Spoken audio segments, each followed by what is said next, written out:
Well, hello everyone, and happy International Women's Day. My name is Hannah Olivas, and I am the CEO and co founder of She Rises Studios, Phoenix TV, and the Sheconomy. We have built three international media platforms dedicated to amplifying women's voices across more than 120 companies or countries. Today is such an extraordinary day and such a special day. It's one of my favorite days of the years because we get to celebrate all women across all countries, cultures.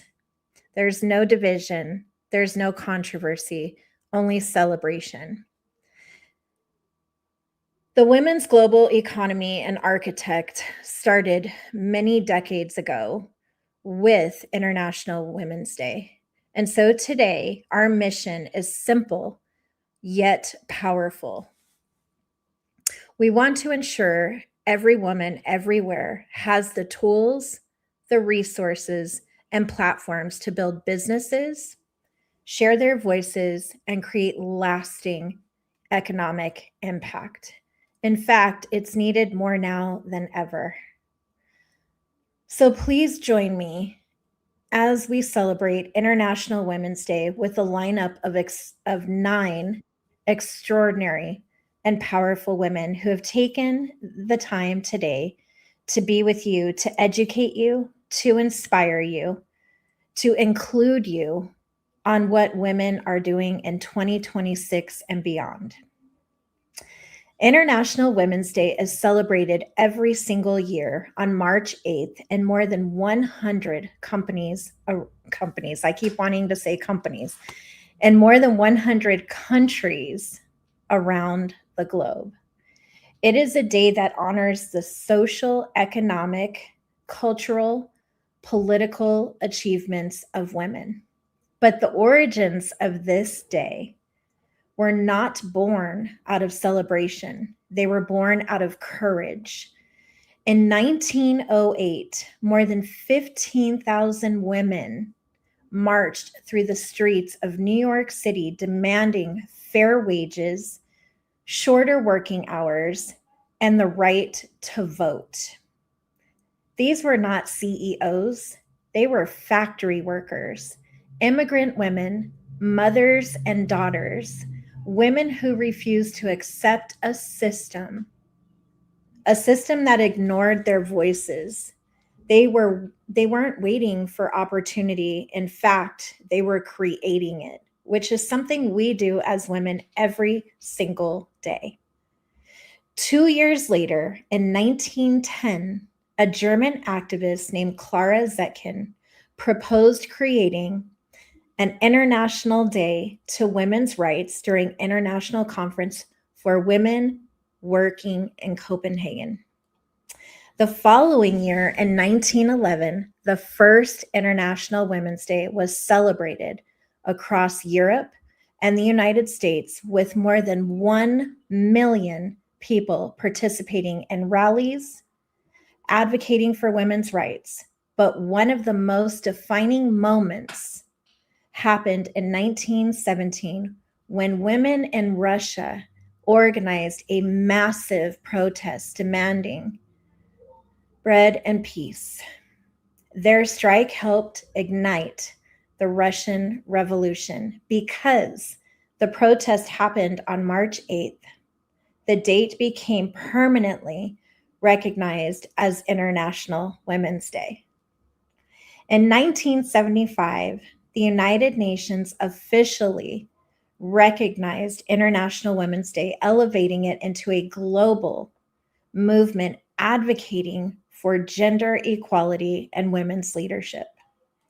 So when we celebrate today, we are honoring more than a century of women who stood up, spoke out, and changed the course of history.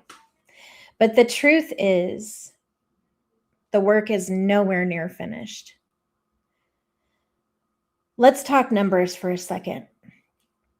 When women, we right now make up nearly half of the world's population. Yet, women hold only about 1/3 of leadership roles globally. Women are still earning an average of 20% less than men worldwide. Women perform nearly 3 times as much as unpaid care work as men. And women receive less than 2% of the global venture capital funding. These are not just numbers. These are not just statistics. They represent opportunity gaps on a global level. But here is the part of the story that excites me the most. Women today control more than $30 trillion in global consumer spending. By 2030, the number is projected to exceed $40 trillion. That means women represent one of the most powerful economic forces on the planet. In fact, research from the World Economic Forum and McKinsey show that advancing gender equality could actually add $12 trillion to the global economy. 12 trillion. Not because women are replacing men, but because women and men can lead together. Entire economies grow stronger when we work together. And that is exactly why movements like this at She Rises Studios matter. Why we believe something very simple yet very powerful is this: visibility creates opportunity, and opportunity creates economic transformation. We do this every single day through publishing, media, television, events, global platforms. We have helped women and men across industries, entrepreneurs, authors, leaders, innovators, women who have refused to stay invisible, including myself. Because when women rise, entire economies rise with them. And that is what we call the Sheconomy. That is what International Women's Day is about. And the Sheconomy is the understanding that women gain access to opportunity, to education, capital, resources, and leadership. The ripple effects impact the entire world. Families benefit. Communities grow stronger.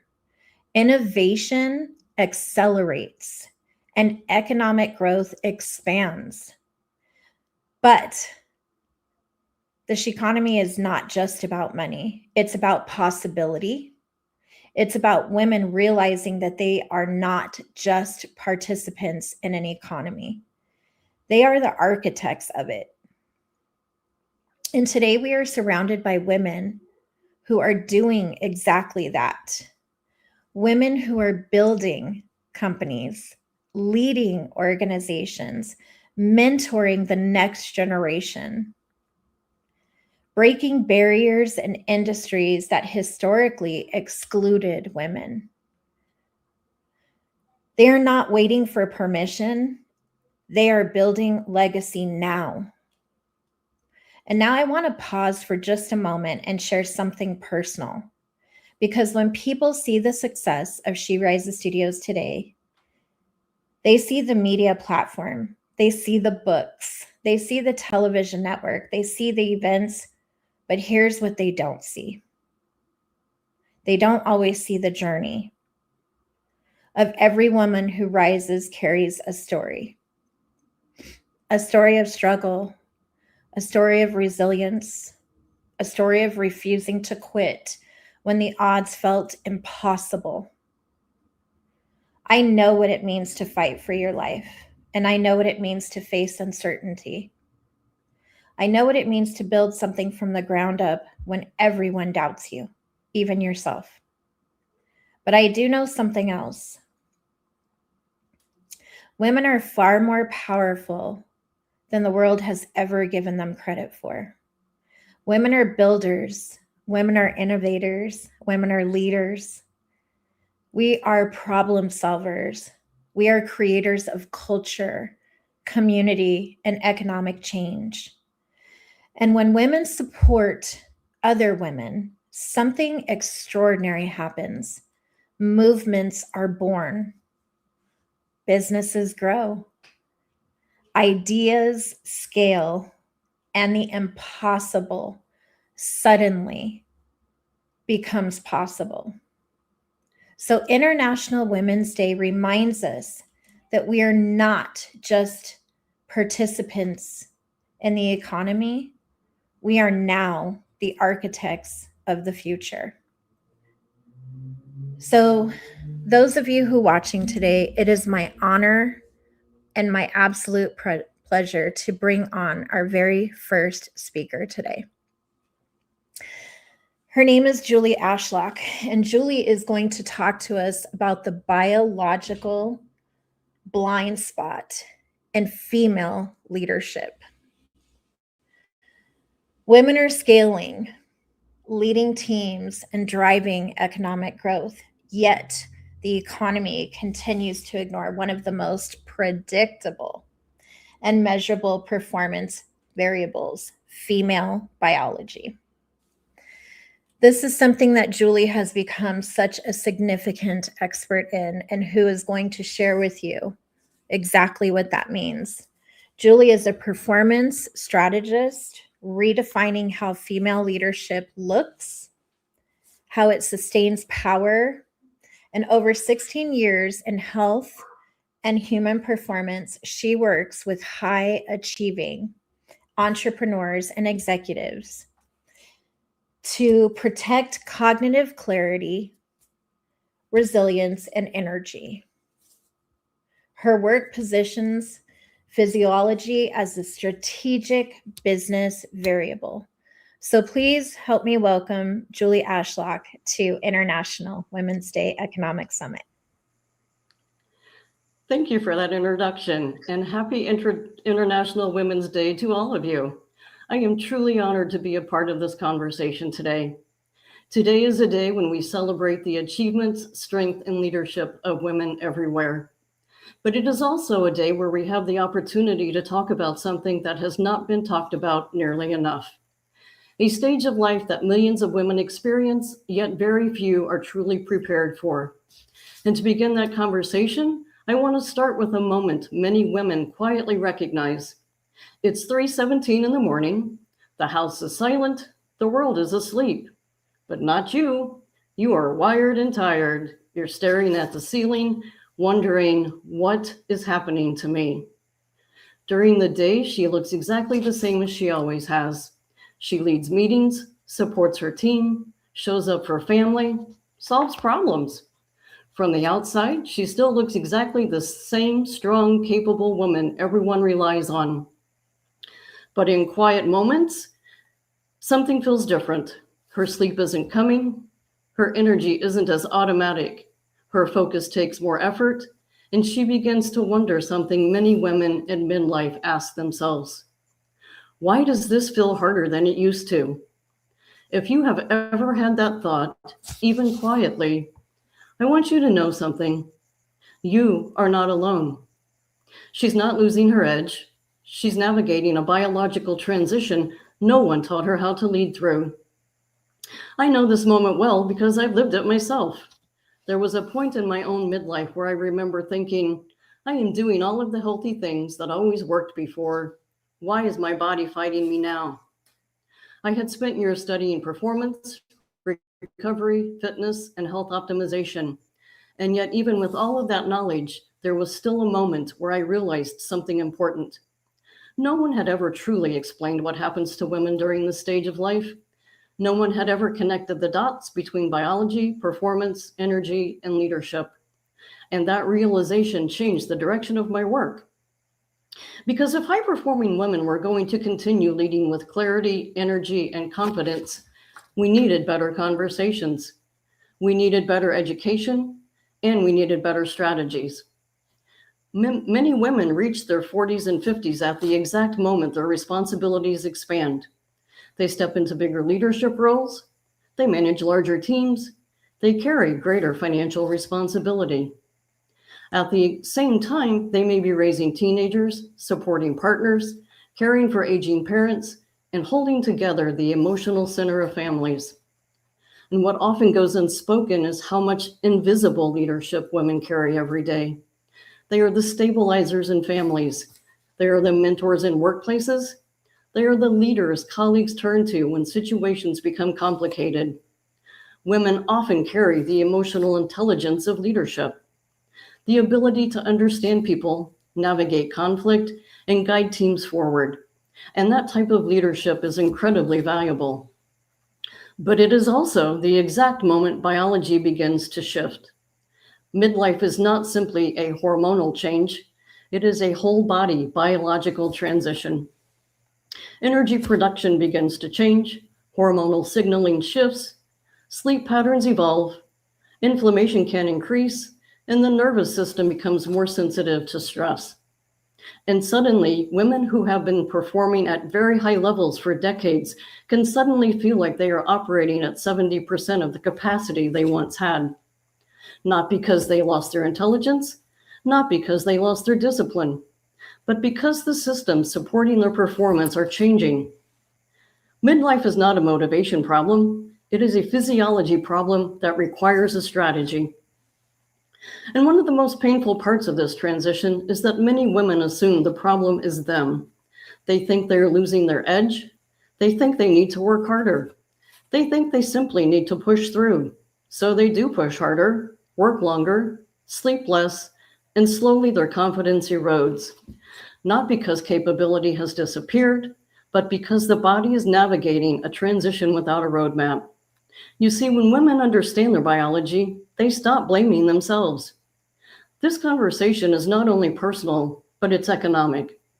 Millions of women are in their 40s and 50s right now, the exact years when they hold some of their most valuable leadership experience. They're executives, managers, entrepreneurs, decision makers. They mentor younger professionals. They guide teams. They drive innovation. And yet many quietly begin stepping away from leadership during midlife because the changes they are experiencing are misunderstood or not supported. When experienced women step away too early, organizations lose mentors. They lose institutional knowledge. They lose leaders who understand how to navigate complexity with both strength and empathy. When midlife women leave the workforce, we lose decades of leadership wisdom. But there is also another layer to this conversation that often goes unspoken: the financial impact. Across the world, millions of experienced women quietly step away from the workforce during midlife, sometimes temporarily, sometimes permanently. Not because they lack ambition, not because they lack capability, but because they are navigating a biological transition that very few workplaces acknowledge or support. When that happens, the ripple effects are significant. Organizations lose experienced leaders, teams lose mentors, industries lose institutional knowledge that took decades to build.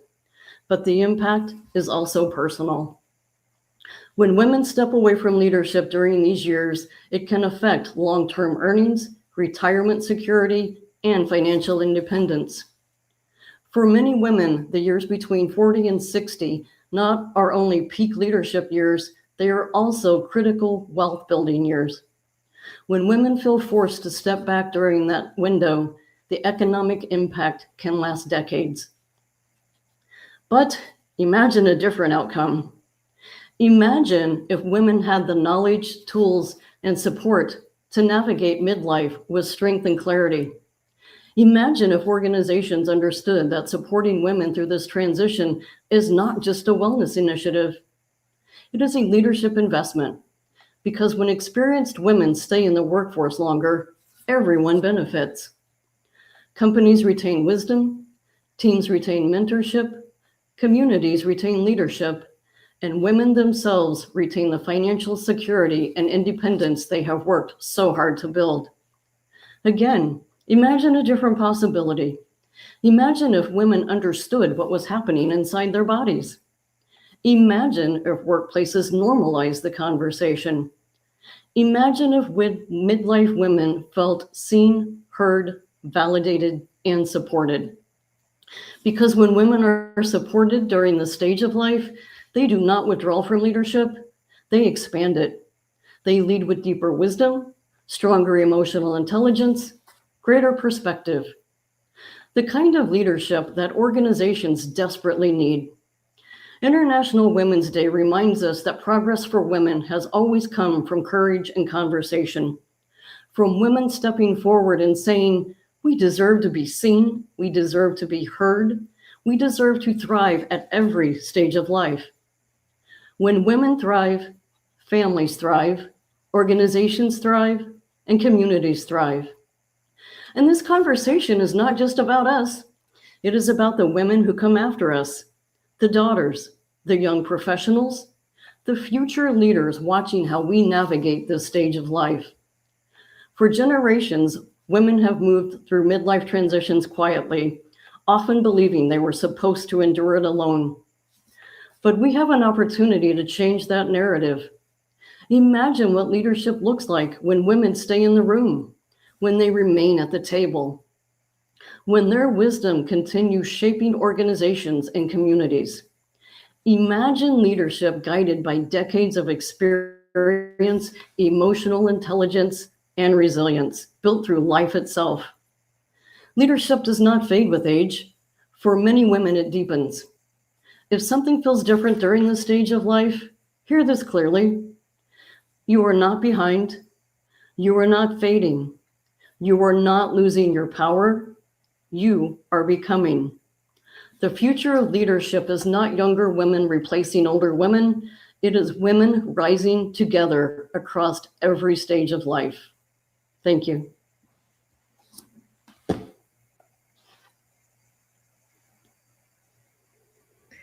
Wow. After hearing you share, Julie, I think I want to run for president. I think you should.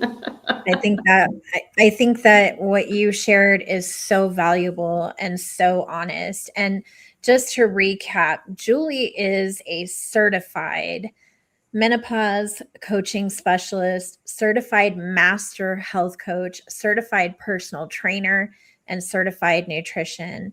And if you do this full circle, what she is saying is that health is a very vital piece of the movement of what we are doing today and beyond. So please connect with Julie Ashlock. Julie is also able to answer any questions in the comments. And Julie, thank you so much for being with us today on International Women's Day. My pleasure. Thank you. My next guest for today is someone who I happen to be a very big fan of. Her name is Adriana Luna. And Adriana is the COO of She Rises Studios, as well as my daughter. Adriana has worked very hard alongside thousands of women entrepreneurs and has firsthand witnessed how women are stepping into leadership, building power, very powerful ecosystems of opportunity. As she speaks to us today, she invites women to recognize their economic influence and take intentional steps towards building lasting power in the Sheconomy. Adriana is the Chief Operating Officer of She Rises Studios, a global media and publishing company amplifying women's voices through books, magazines, film, live experiences, and original content. She is also the creator of the extraordinary show Brunch and Boss Up, a high energy talk show and live experience blending entrepreneurship, visibility, and culture. Today, Adriana will be talking to us about building power in the Sheconomy. So please welcome Adriana Luna. Hello, you're so adorable. Thank you. Thank you, Hannah. I appreciate it. I'm excited to talk about something that we already talk about all the time at She Rises Studios. So this is going to be pretty, I would say, if you're a returning She Rises Studios audience member or client, or you've heard about She Rises Studios, this is going to feel very aligned with what we talk about. But I just want to say thank you to everyone for being here today. It is a super important today for Hannah, myself, and everyone who is speaking. It's really important and special to us. So I want to say thank you so much for watching and supporting us live. And thank you to those who are going to watch the replay, or if you're going to watch it back, of this incredible and truly heart-led summit in celebration of Women's International Day. When we talk about women in business, leadership, and entrepreneurship, there is a phrase that many of us have heard for years. The idea that women are trying to get a seat at the table, right? For a long time, that was the message. Work hard, prove yourself. Eventually, someone will give you a seat. But over the past several years, I've watched something different take place. Women are no longer waiting for a seat at someone else's table. And I'm pretty sure that we can all identify with that in some way, shape, or form. We are now building our own rooms. So through my work at She Rises Studios, and literally everyone who works with us, all of our team members, which I want to give a huge shout out to, because we would not be here today without their help and contribution. And so many of you get to work hands-on with our team members, and you already know how awesome and incredible they are. So just thank you so much, SRS team members. But I've had the opportunity to work with, like I said, many women and men actually, authors, speakers, coaches, entrepreneurs, women who have incredible ideas and a true and real desire to create something meaningful in the world. And what I noticed very quickly was this: the talent was already there, the intelligence was already there, and the passion was absolutely there. But for many of these women, if they're struggling to grow their business or share their ideas in the way that they wanted to, it wasn't because they lacked ability or, like I said, intellect. It wasn't any of those things, but because they lacked visibility. For a long time, women were taught, keep your heads down and work hard, to do great work and hope someone noticed. But the world that we live in today does not work that way. Today, visibility matters. So when people see your work, hear your voice, and understand what you stand for, opportunities start to appear. Visibility creates trust, and trust opens doors in business, leadership, and influence. So many women I meet are doing incredible work, but they're doing it quietly. And honestly, I have been one of those women for many years, and anyone who knows me could tell you the same thing. We wait and we wait until we think there's that perfect moment before we start to share our ideas, or we step into that leadership role, or we step into the power that we know is there, but we're afraid to take it. And here's something that I'm starting to change for myself, but also for those who I work with. I always tell them the same thing. The world doesn't need your perfection. It just needs your voice. When women begin to step forward and share their ideas, something powerful happens. Not only do they grow their influence, but they also create space for other women to rise. And I want you to hear this, because this is the most truthful thing I'll tell you today.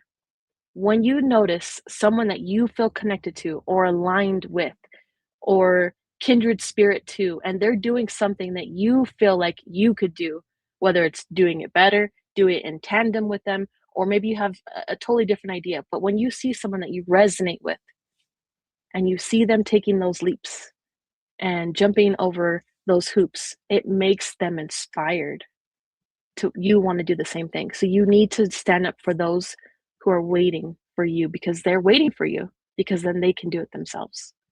Another thing I have learned along this journey is the importance of ownership. When women build their own platforms, shift happens. Whether that platform is a business, a book, a podcast, a community, or an event. When you build something that belongs to you, you gain a level of freedom that is difficult to find anywhere else. Ownership means you control your message. Ownership means you control your direction. Ownership means you're not waiting for someone else to decide if your voice matters. And I know that we all relate to this. Because even here at She Studios, we have to fight against that noise every single day and making sure that we're showing up and sharing the messages that we want to be received. So stop waiting. And what I have seen is that more and more women are stepping into this kind of leadership. They're publishing books, they're launching companies, they're creating media platforms, they're building communities that support other women. And this is where something really beautiful starts to happen.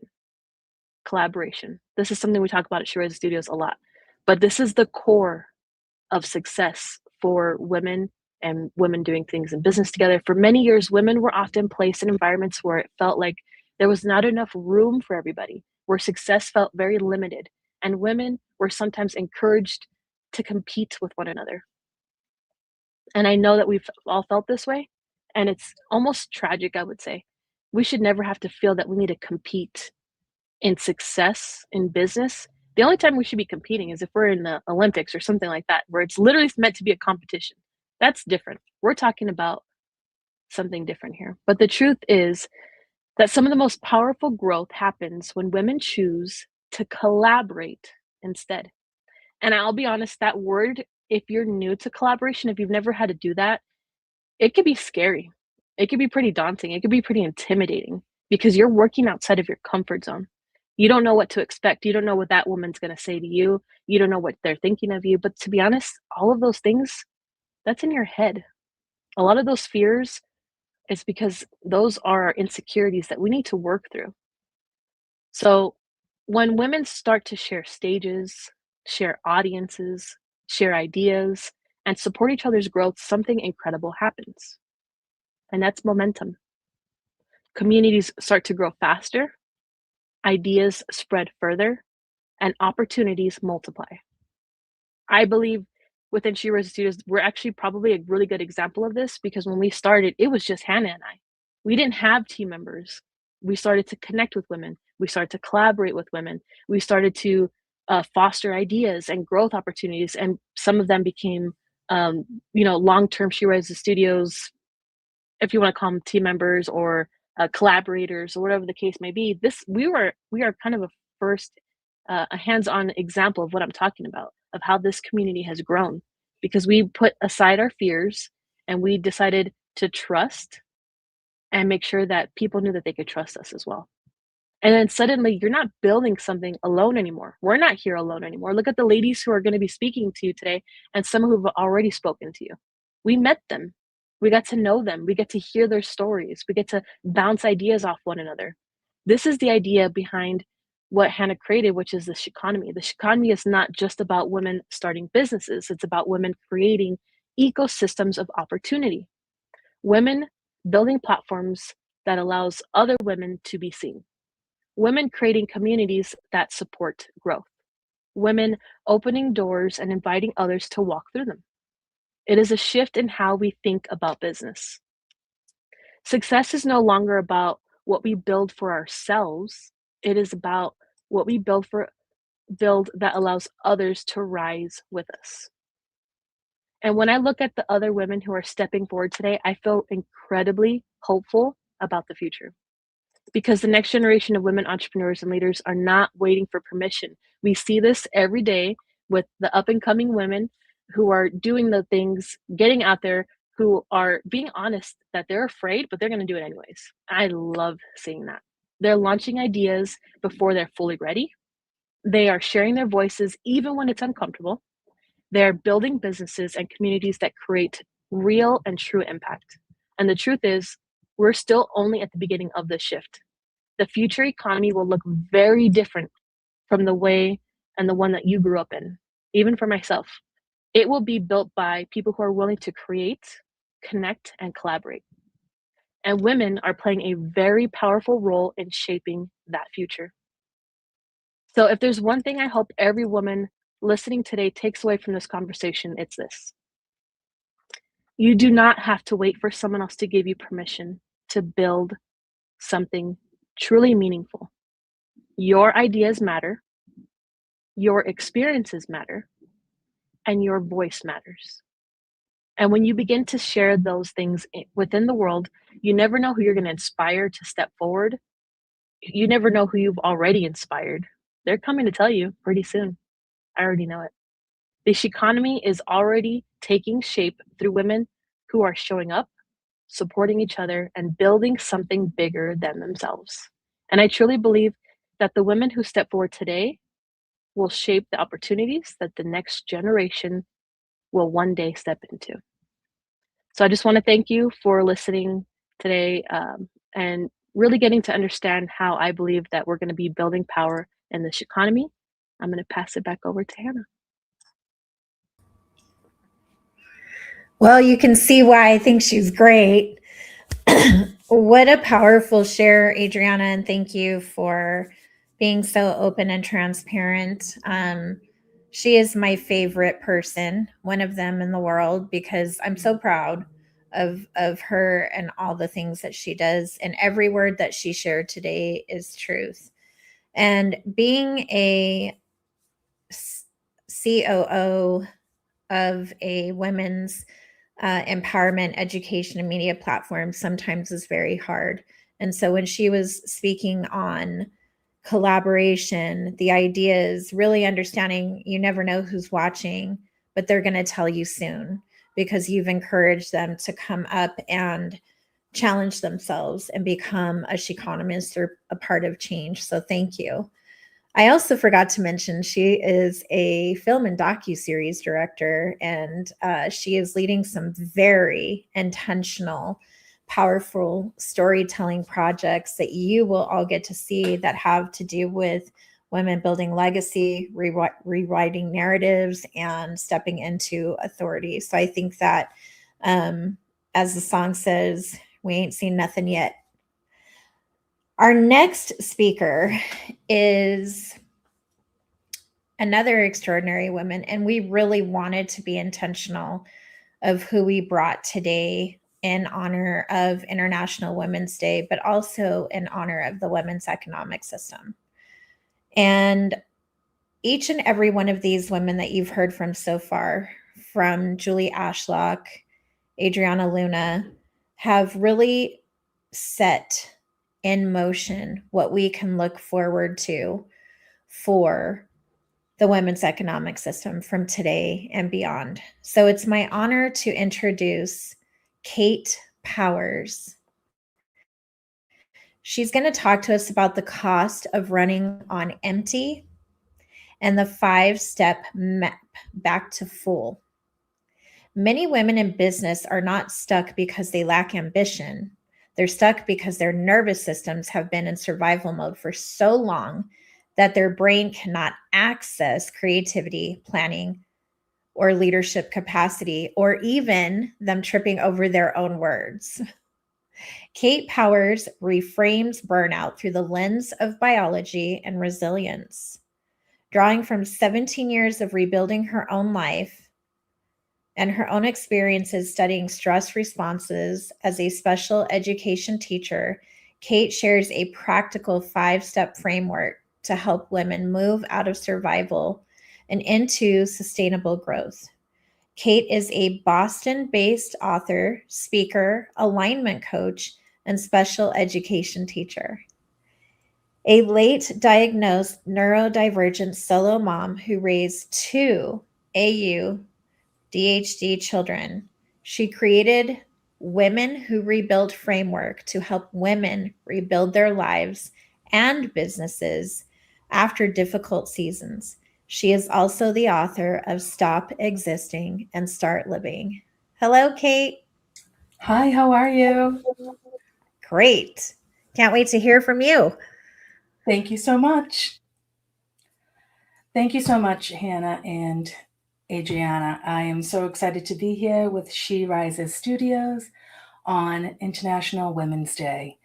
I appreciate the opportunity that you are creating this platform for women to step into. And I love your advice of you don't have to be ready, you just have to show up and take the next step. So thank you both. So as Hannah said, I will be sharing my story of the hidden cost of running on empty. And my story starts 17 years ago. In the middle of the night, I woke up from a jolt I still cannot fully explain, with a knowing before I had any facts. I walked to the computer in a daze, typed a password I shouldn't have known, and watched a truth unfold on the screen that unraveled everything I understood about my life to that point. My marriage, my future, and myself. At that time, I had a 4-year-old sleeping down the hall, my daughter, and I was 4 months pregnant with our second child. What I found on that screen was infidelity, gambling, deceit, a whole other life carefully constructed alongside our life together. And by the time I really understood what was happening, I had been locked out of our checking account and left with nothing.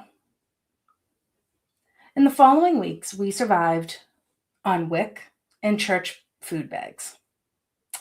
As I said, I was 4 months pregnant, and I, in the coming months, would lose 30 pounds in and out of the hospital from the stress and distress of my new reality. And just to keep things interesting, we were also in the middle of complete renovations of our condo. So we were having the electrical rewired. There were dozens of holes in walls, ceilings of every room of the condo. And so following our situation, I found myself rebuilding the actual home as I was rebuilding myself at the same time. In the months that followed, my daughter would cry herself to sleep with her head on my pregnant belly. And over, she would ask, "Why did Daddy leave?" And the only answer I could give, the one I repeated for years, was, "I don't know. I don't know why he makes the choices he does. But I do know that my choice is to be here with you." I said it over and over, and I meant it every time. And that became our anchor. So from those experiences, and the ones I'll mention soon, survival feels different when you're in it, right? It doesn't feel dramatic. It feels like this sharp clarity, this narrow ability to handle the right now, and only the right now, because anything beyond the next hour is just too much to hold. But that clarity, that kept us going.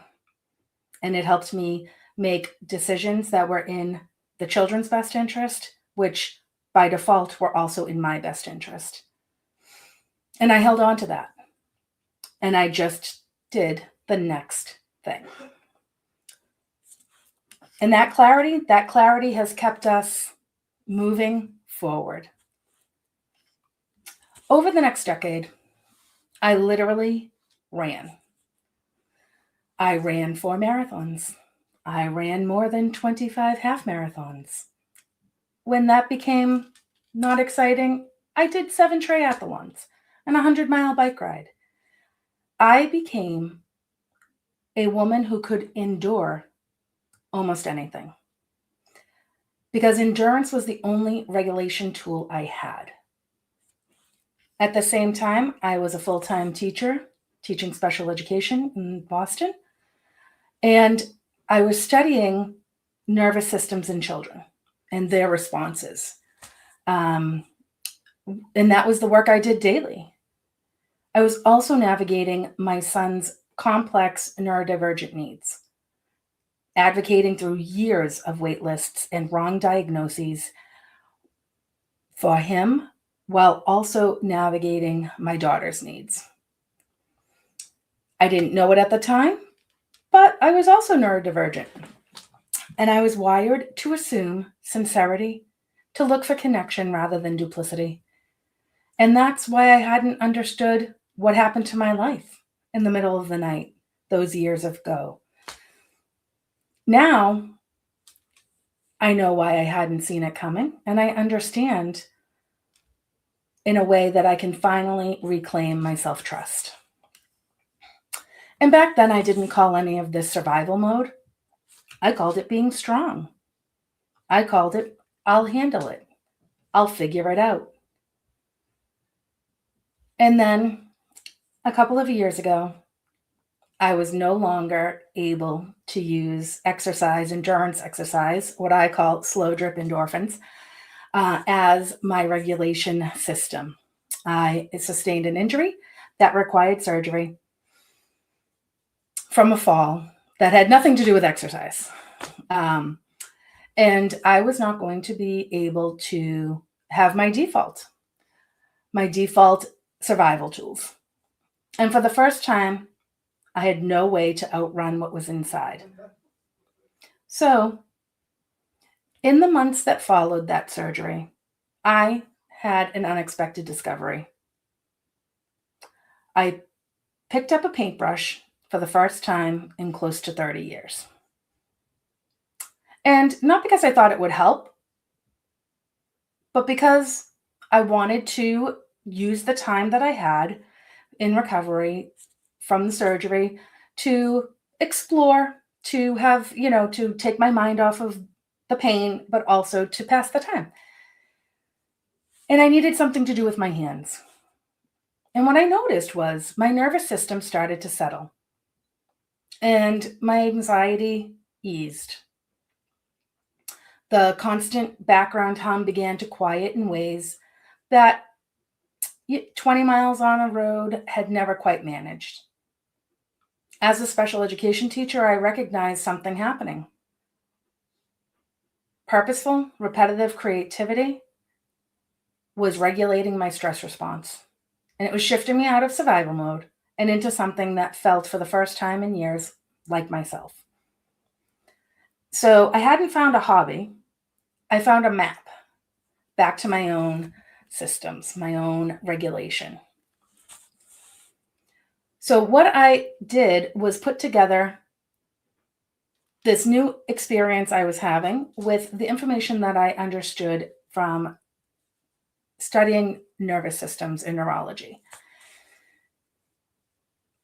What I came to understand in the months that followed is that when we feel stuck, it's not that we're lacking motivation. We're lacking capacity. And there's such a profound difference in those two things. As a single mother, I understand not feeling that I have the capacity or the bandwidth to navigate one more thing, one more meeting at school, one more situation for my child. And when we have been running in survival mode for months, for years, for our whole life, our nervous system locks into a stress state. And a nervous system in a chronic stress state cannot fully access the prefrontal cortex, which is the part of the brain responsible for planning, for creativity, for leadership, for language. So we make the vision boards. We do the planning. We have these great ideas. Hire a coach, create the plan, have an accountability partner, and then we freeze. We can't do it. There's just something in you that won't let you start. And so I want to reframe that as not being a character flaw, that it's actually, if we look at it from the lens of biology, we can change our understanding and support ourselves back to capacity. The first thing I'd like to ask you is to get honest about where you really are. If you take a look at what your capacity is, what you're able to get done right now, radically honest with yourself, That's where change begins. And then understanding why you feel stuck. Feeling stuck is a signal, not a flaw. And understanding the why makes the path forward clear in a way that pushing, forcing, soldiering through just never could. Then I'd invite you to reclaim your power. Set up boundaries. Get back to yourself. Do the things you've always loved to do. Take care of you. As you've always been taking care of everyone else. Put yourself on the list. Allow yourself to take up space. Give yourself time. Time to just sit, time to be creative. And then redefine what you actually want. Not what you think you should have, not what other people or society or Facebook or Instagram tells you you should have, but what do you actually want when you sit down and you want things to be different? What's the feeling you want to have in this season? Not just things, right? We're talking way beyond that. And so for me, in those moments, it was peace. I wanted peace in my heart and I wanted peace in my home. And that became my focus. And I built everything around creating peace. Financial peace, emotional peace, a peaceful environment, peace for my children, and peace in my relationships. And then the last step, build a life that fits that. Not a life that looks good on paper, not the car, not the fancy house, but a life built on your actual values, on your capacity and your truth. Because that will sustain you without running yourself into the ground, without burning you out, because you have boundaries in place and it all is aligned with what you truly believe is important. I'd like to leave you with the thought that you're not behind. You are rebuilding, and you can rebuild as many times through the course of your life as you choose or is necessary. I rebuilt from the middle of the night forward, from pregnancy with a 4-year-old, alone in a house full of holes. I've run hundreds of miles, probably thousands, to outpace my nervous system. Never worked. It held it together, but it didn't fix the problem. And now I have creativity, which was waiting on the other side of that.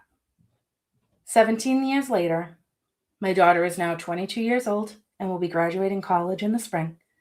My son is almost 17 years old and is thriving in his placement, gaining skills every day. And I'm excited for where his future holds for him. I'm still teaching.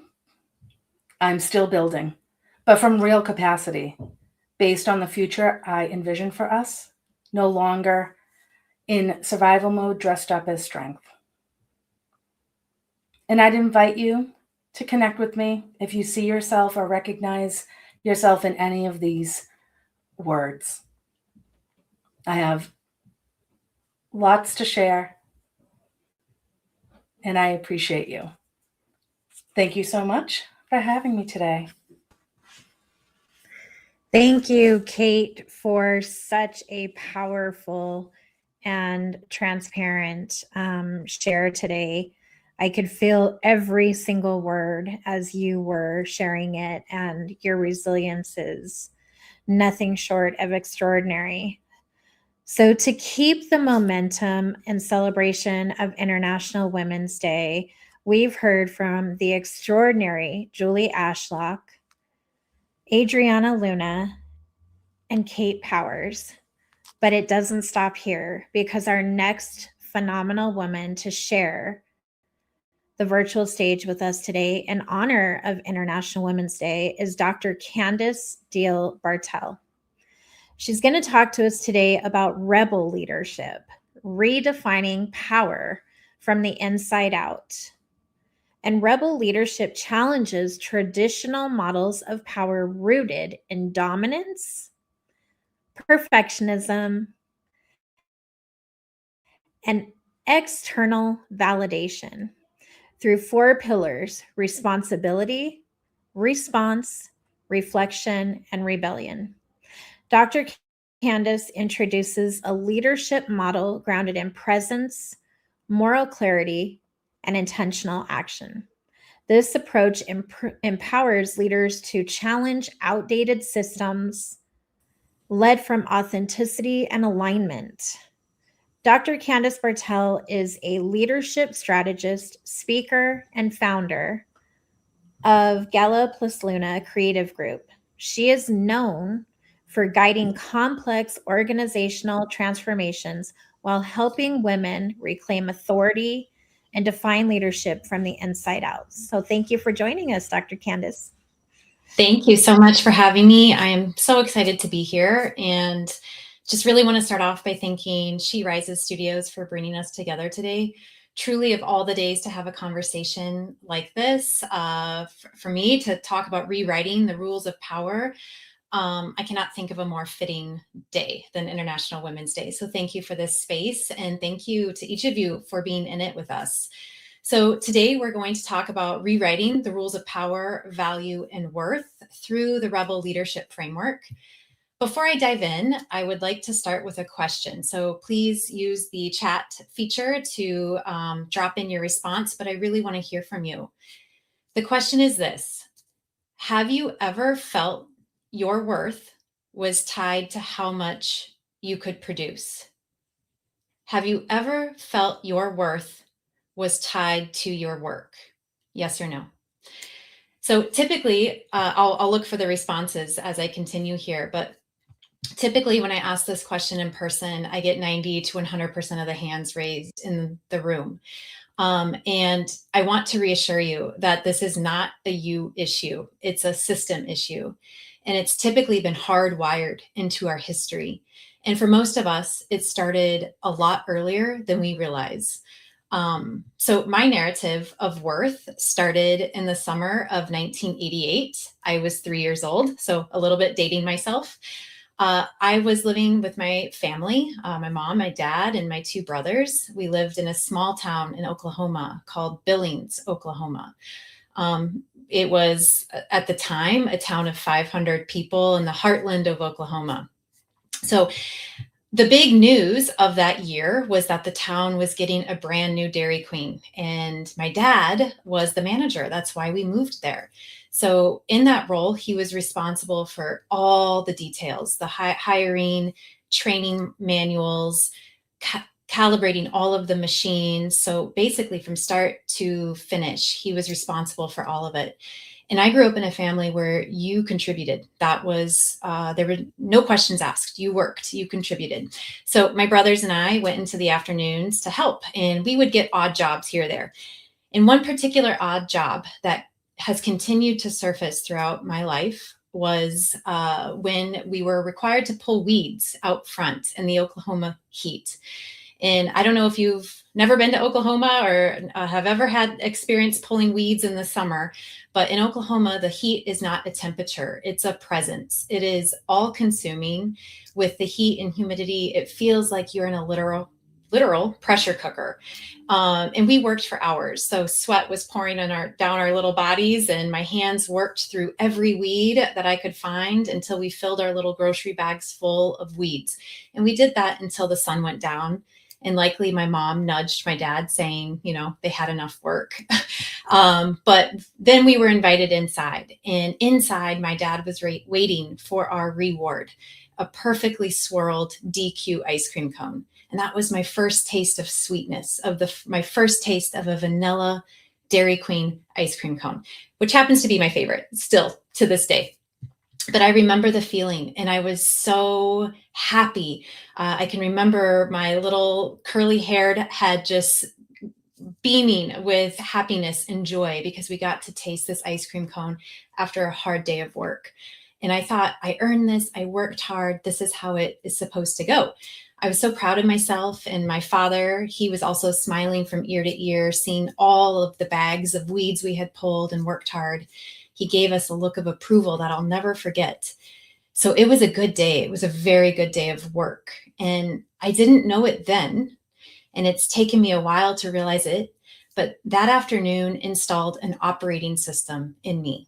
And we know from brain development that birth to 9, really critical years for installing operating systems. And so that operating system that was starting to develop at that young age and that would run for the next 4 decades was this: I work first, and then I am worthy. My work equals my worth. So as I mentioned, work was not simply something we did in my family. It was something we embodied. Before I could read, I was listening to stories about effort, responsibility, and earning your place through work. Contribution was expected and productivity was praised. Achievement was noticed, and it was equal to love. Value, I learned early, was something that you proved. There's dignity in work. There's real pride and discipline, and I still believe that. So this is not to say that I am regretful of a work ethic, but when value equals output, something more fragile begins to form beneath the surface. The belief that your worth as a human being has to be earned. I think for women, that's especially true because of how our systems are designed. We're constantly searching externally for this validation and proof that we are enough. But if we stop producing, we sometimes get the belief that we stop mattering.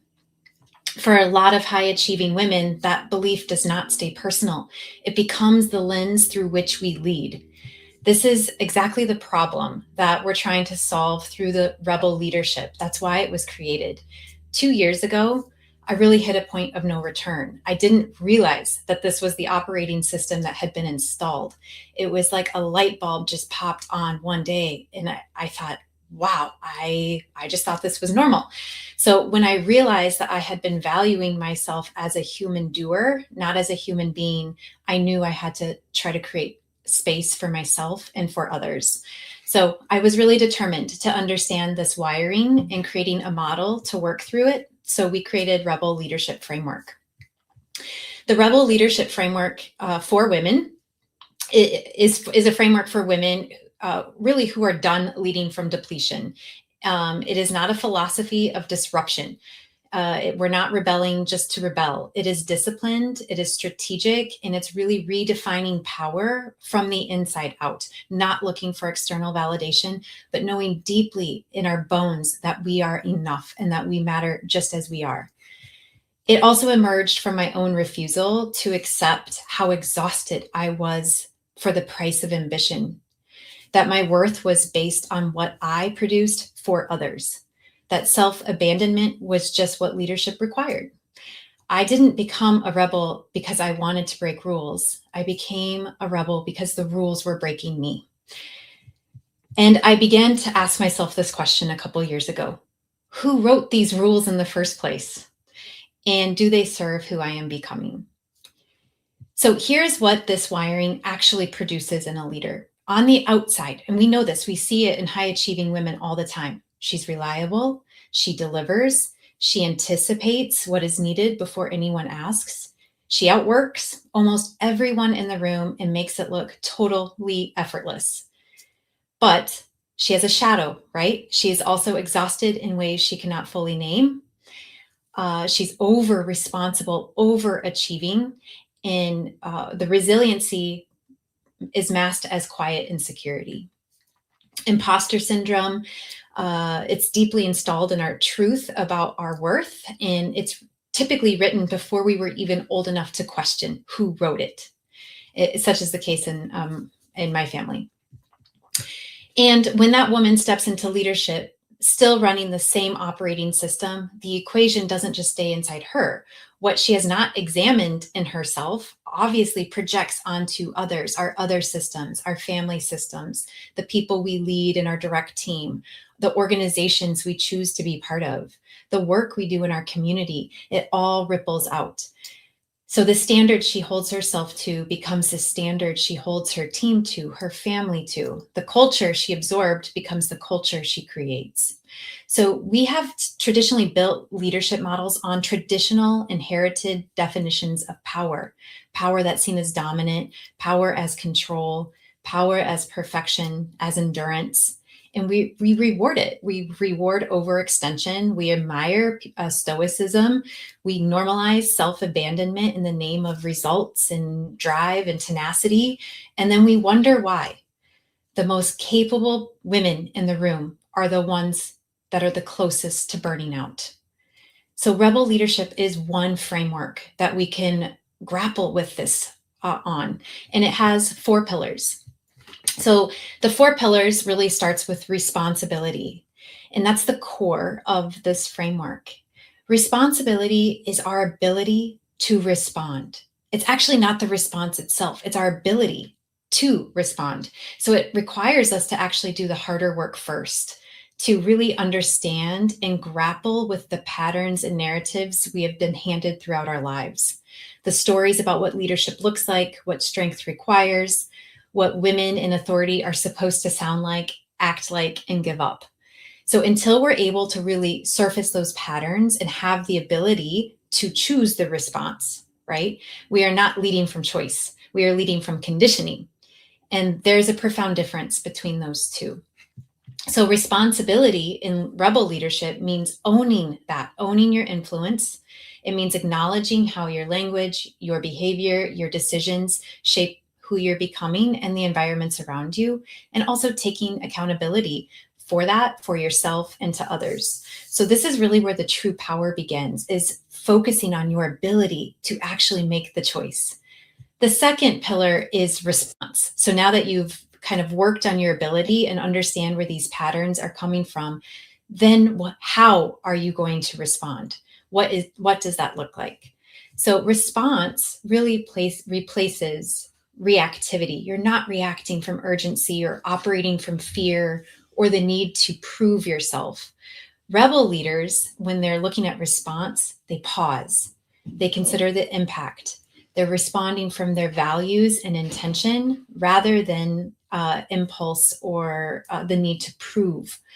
So it's really the bridge between what you believe and how you actually choose to respond. The third pillar is reflection, and that's maybe the most underdeveloped muscle in traditional leadership, right? It's often about results or performance and less about reflection. But this becomes because traditional leadership rewards speed, basically, over depth. But reflection is where we really experience our wisdom. And so it's where we examine the narratives about worth, productivity, and authority, and then decide which ones we're still willing to carry. The fourth pillar is rebellion. This is not reckless defiance. It's not burning it all down.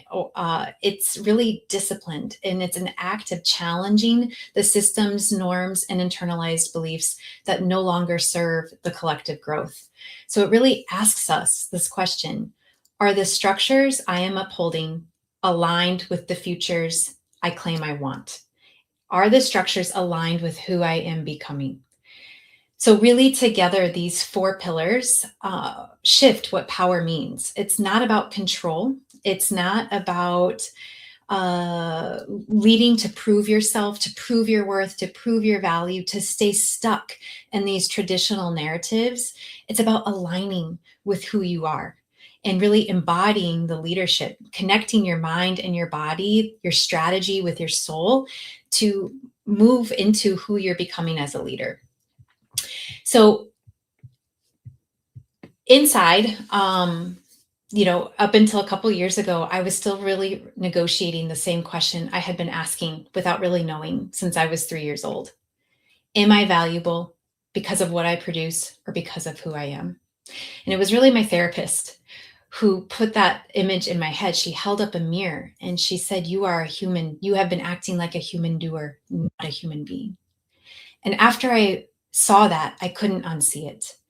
So rebel leadership required me to rewrite that equation, not only for myself, but to share with others. It required me to confront the belief that my worth was conditional, that actually that is the operating system I had been carrying all my life, that I had to justify when I needed rest, that I had to act hard and in power because I was a leader, that leading meant that I needed to deplete all of my resources to serve others.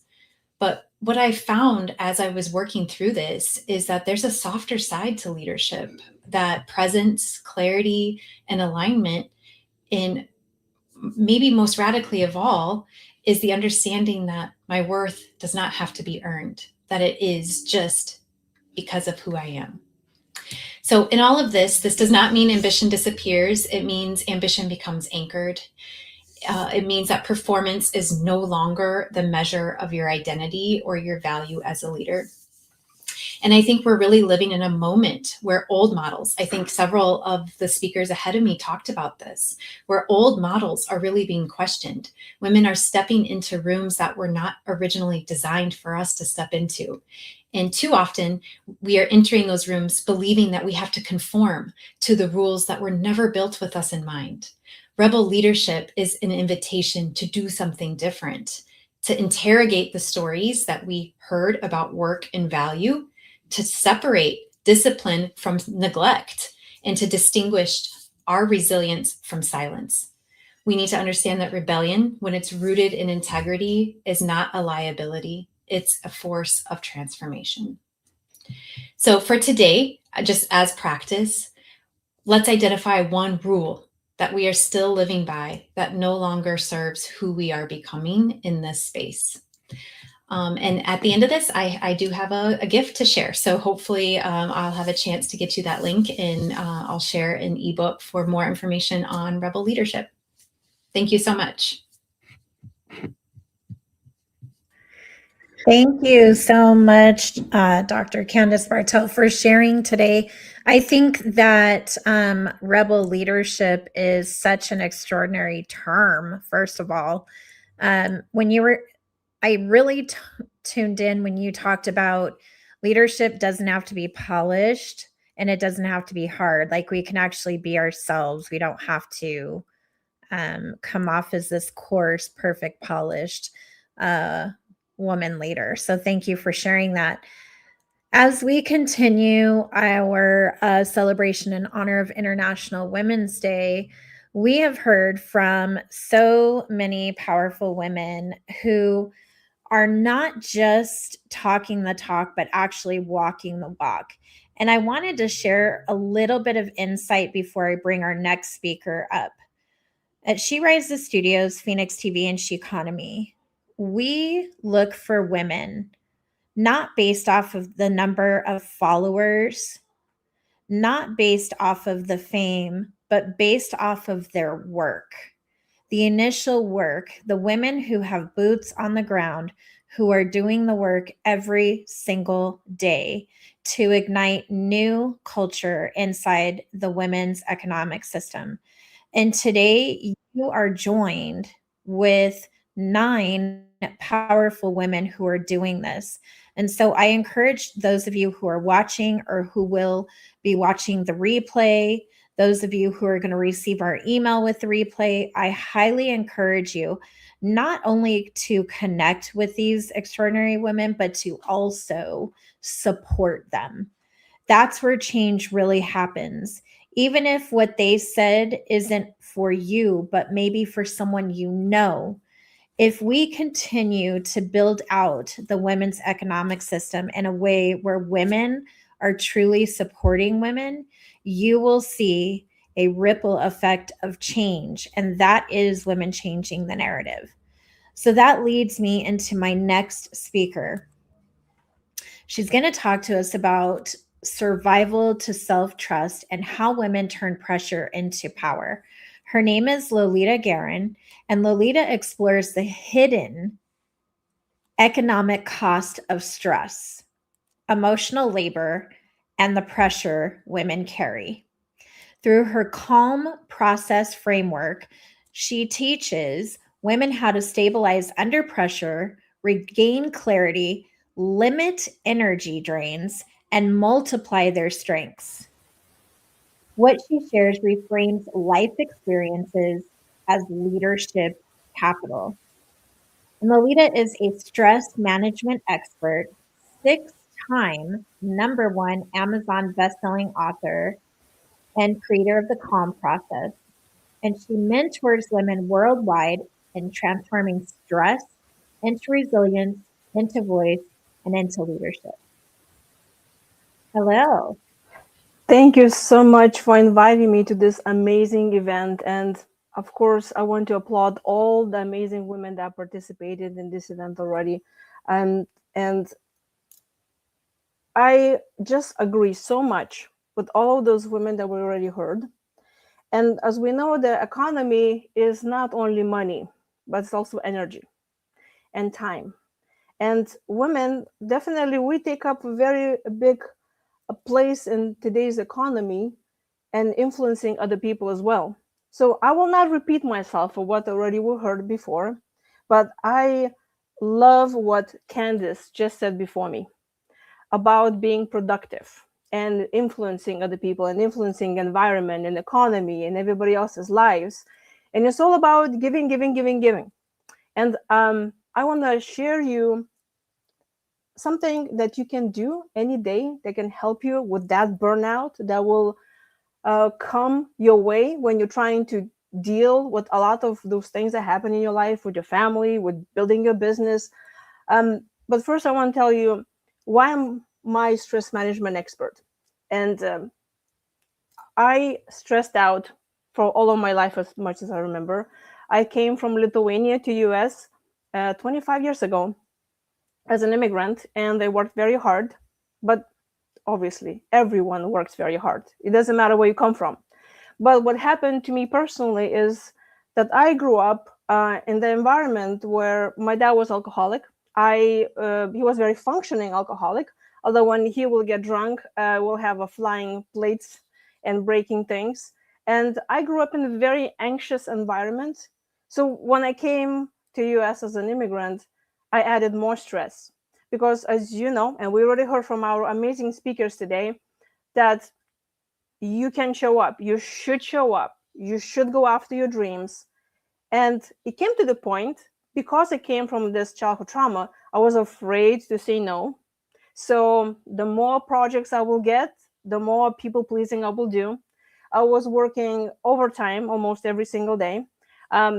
The only exercise I was doing is just going to ladies' room, and definitely not eating well, because whatever I found in the break room, that was my lunch that day. And that's nothing new, right? It's like, this is how we all operate when we're trying to people please, when we want to produce, when we want to look like we are needed. And that is really going into our survival, because we are herd animals. We need to belong to the group, and we want to prove our worth so we will not be discarded. To the point, and women, the hormones is #1 thing that's very important in our body. It got to the point that I was so stressed out and burnout that I almost bled to death. And I was in the emergency room when the doctor said, "Good that you came today, because by tomorrow you probably would have been dead." That was a wake-up call, because it was like, okay, I really need to take care of myself now. And I was in my 30s. Like when you're in your 30s, you're like, I'm not sick. What are you talking about? So then there was an option. You take a pills, but then I'm like, I'm not going to medicate myself. I want to have something natural way. And then when I started dealing with my own stress, I realized that there are many things that we do very wrong in our society.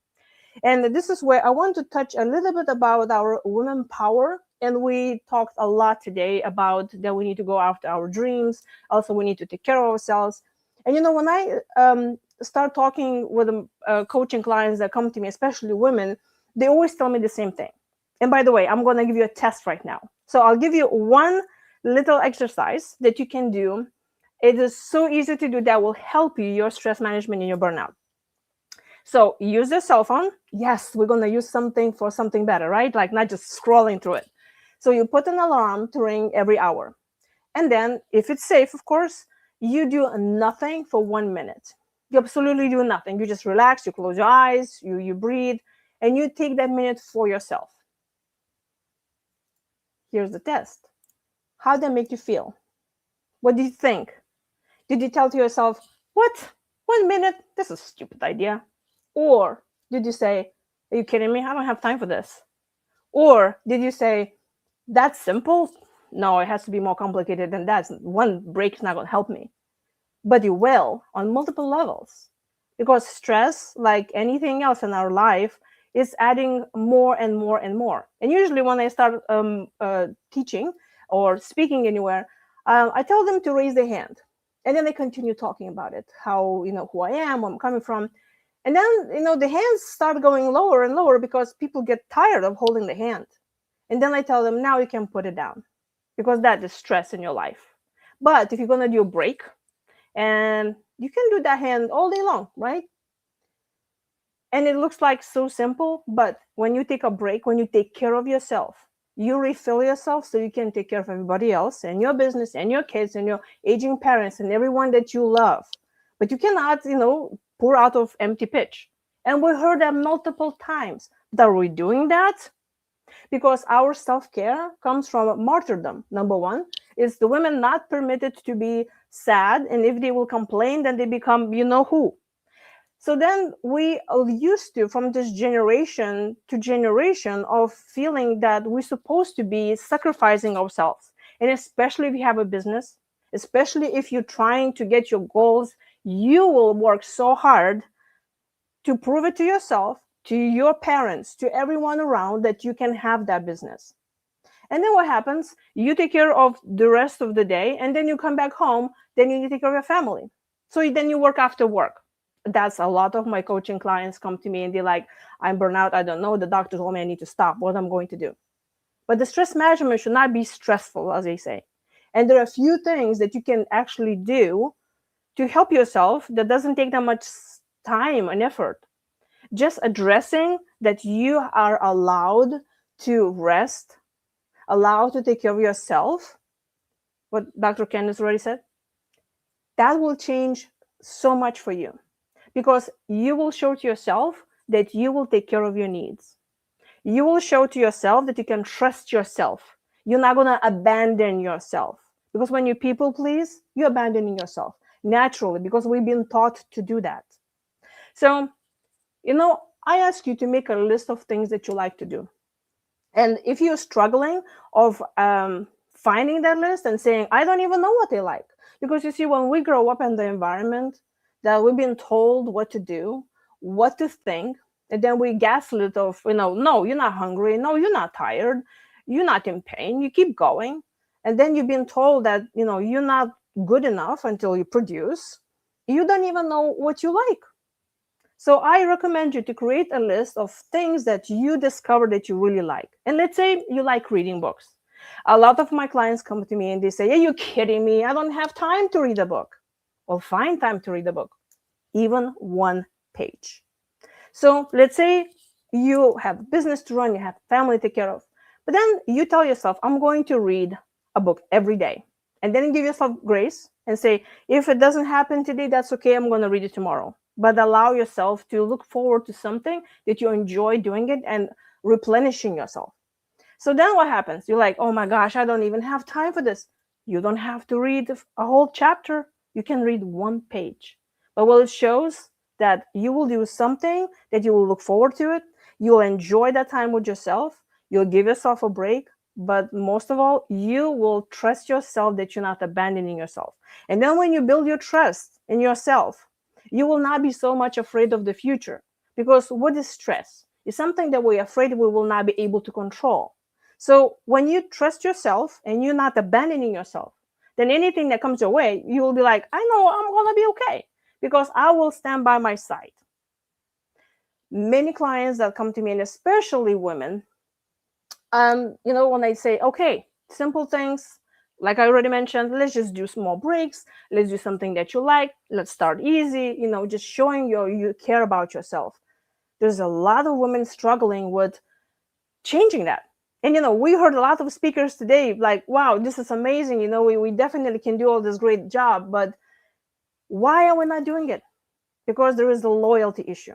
And the loyalty issue is about that we are afraid to abandon people that are in our lives. We are afraid to abandon the identity that we've been told we need to be. And the moment when we start let go of that loyalty and you start taking care of yourself, even 30 minutes here or there, or even 3 minutes, you build that trust in yourself that you definitely can do it. And that can build on one thing onto another. And I came up with the calm process, which is so easy to remember in any stressful situation. When you are even in traffic, even somewhere dealing with a health problem or relationship problem, no matter what, ask yourself this question. C stands for control. Can you control it? Can you not control it? It stands for appreciation and acceptance. Because if you cannot really control the traffic, so you need to accept that and say, okay, now I'm going to move on to the next step. If you can control it, then you can take action towards that. But what you definitely can control is how you're going to act in that situation. Then you need to really analyze and put on a paper, preferably, what action steps that are you doing it? And then identify, which stands L, for limit what doesn't work. Because, when you're continuously doing the same thing that doesn't work, it's continuing madness, right? You're insane.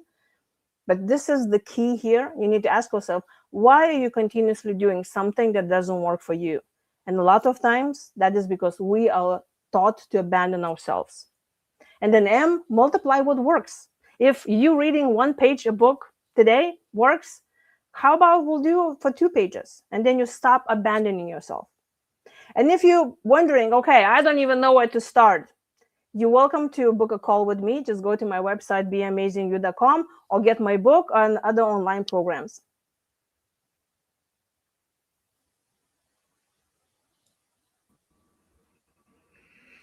Thank you so much, Lolita. I hope everyone took notes. I know I did. I love the analogy of the word calm, specifically the M, multiply what works. I love that. So thank you for sharing. And through Lolita's calm process and framework, she teaches women how to stabilize under pressure. Well, so far, we have heard from some phenomenal women who are really changing the narrative for all of us as we honor and celebrate together in solidarity for International Women's Day. Our next speaker that we're going to bring up, her name is Ivana Ivanek, and she's going to talk to us about ready to be seen, leading in the digital era, because that's exactly where we are. In an era where AI and content saturation dominate the digital world, Ivana challenges leaders to stop outsourcing their authority. In fact, she reframes personal branding as clarity rather than strategy, and shows how leaders can access their authentic voice to build influence in the digital age. Ivana is a keynote speaker, mindset coach, business strategist, and the host of the online Business by Design podcast. She helps service providers build impactful online businesses and overcome fear of judgment and rejection. So please help me welcome Ivana to the International Women's Day Economic Summit. Thank you so much for everyone for opening our hearts, reminding us that our mental and physical health is important and that collaboration is powerful. So now let's step into our full potential. You trust the cook from your favorite restaurant to have clean hands while preparing your food. You trust a hairdresser to handle scissors around your eyes, taking control of your looks. You trust a stranger from the Uber app to bring you from A to B safely. You trust a pilot you never met before with your life. But you do not trust yourself that you can make money and global impact. Sounds familiar? Having conversations globally for more than a decade, I've seen so many women putting their dreams on a shelf because they don't believe that they could ever achieve it. We are conditioned to play it safe, to play small, and not wanting too much. Society teaches us that the hairdresser, the Uber driver, the pilot, and the cook are delivering a better service than you ever could. But deep down, you know that your work can change someone's life. Growing up, I heard phrases like entrepreneurship isn't for you. Born in Serbia, my family moved to Austria in 1991, only 6 years before Beyoncé formed her band Destiny's Child. As immigrants, my parents worked hard providing for us, ensuring my siblings and I had education and stability. I loved education, but never the educational path, questioning why I needed to know everything about the amoeba virus and how it spreads in the human body, but nobody could explain to me how Beyoncé formed her band Destiny's Child being only 9 years old. My path to climb the corporate ladder was paved, but I never felt aligned with it. My real dream was to travel the world, live by the ocean, do meaningful work as someone who helps people, and become famous. But I was told, that's not for you. My family, busy hustling, didn't have the time to encourage ambition and big dreams, and mine were big. My early 20s, I spent envisioning myself walking down the street wearing a fancy trench coat and holding a paper bag of takeaway sushi.